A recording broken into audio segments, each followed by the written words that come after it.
اعوذ باللہ من الشیطان الرجیم بسم اللہ الرحمن الرحیم۔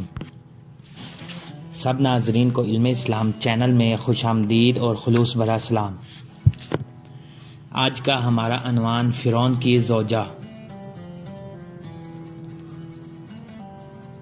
اور خدا نے ایمان والوں کے لیے فرعون کی زوجہ کی مثال بیان کی کہ اس نے دعا کی، اے پروردگار میرے لیے جنت میں ایک گھر بنا دے اور مجھے فرعون اور اس کے درباریوں سے نجات دلا دے اور اس پوری ظالم قوم سے نجات عطا فرما۔ معزز ناظرین، آسیہ فرعون کی زوجہ تھی۔ وہ فرعون جس میں غرور و تکبر کا نشہ بھرا ہوا تھا، جس کا نفس شریر تھا اور جس کے عقائد اور اعمال باطل و فاسد تھے۔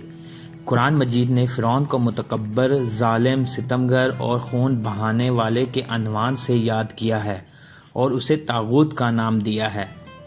آسیہ فرعون کے ساتھ زندگی بسر کرتی تھی اور فرعونی حکومت کی ملکہ تھی۔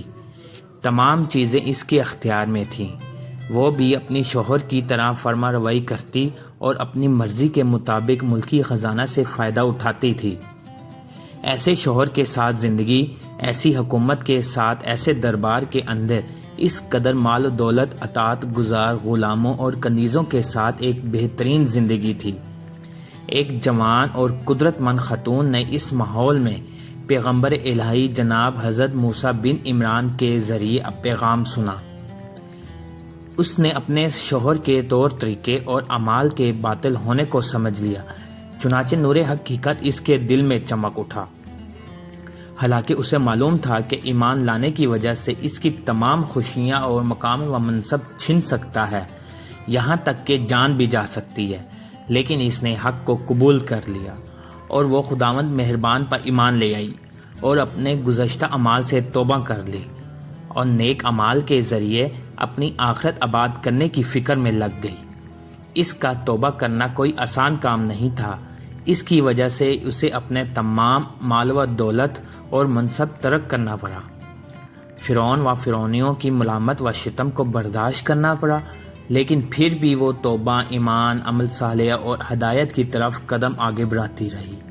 جناب آسیہ کی توبہ فرعون اور اس کے درباریوں کو ناگوار گزری، کیونکہ پورے شہر میں اس بات کی شہرت ہو گئی کہ فرعون کی بیوی اور ملکہ نے فرعونی طور طریقہ کو ٹھکراتے ہوئے مذہب کلیم اللہ کو منتخب کر لیا ہے۔ سمجھا بجھا کر، ترغیب دلا کر اور ڈرا دھمکا کر بھی آسیہ کے بڑھتے ہوئے قدموں کو نہیں روکا جا سکتا تھا۔ وہ اپنے دل کی آنکھوں کو حق سے دیکھ کر قبول کر چکی تھی اور اس نے باطل کے کھوکھلے پن کو بھی اچھی طرح سمجھ لیا تھا، لہٰذا حق و حقیقت تک پہنچنے کے بعد اسے ہاتھ سے نہیں کھو سکتی تھی اور کھوکھلے باطل کی طرف نہیں آ سکتی تھی۔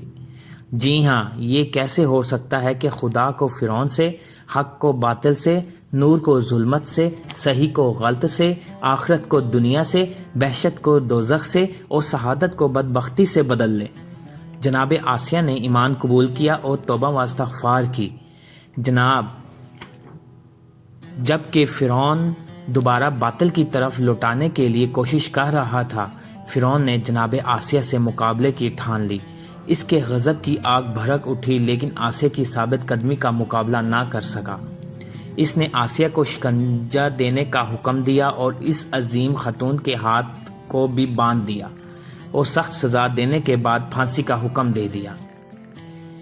اس نے اپنے جلادوں کو حکم دیا کہ اس کے اوپر بڑے بڑے پتھر گرائے جائیں، لیکن جناب آسیہ نے دنیا و آخرت کی سعادت و خوش بختی حاصل کرنے کے لیے صبر کیا اور ان تمام سخت حالات میں خدا سے لوڑ لگائے رکھی۔ رسول اللہ صلی اللہ علیہ وآلہ وسلم نے ان کے بارے میں فرمایا، جنت 4 عورتوں کی مشتاق ہے: مریم بنت عمران، آسیہ بنت مزاحم زوجہ فرعون، خدیجہ بنت خویلد دنیا و آخرت میں ہمسر پیغمبر، اور فاطمہ بنت محمد صلی اللہ علیہ وآلہ وسلم۔ ویڈیو کو لائک اور چینل کو سبسکرائب کرنے کے لیے شکریہ۔ اللہ حافظ۔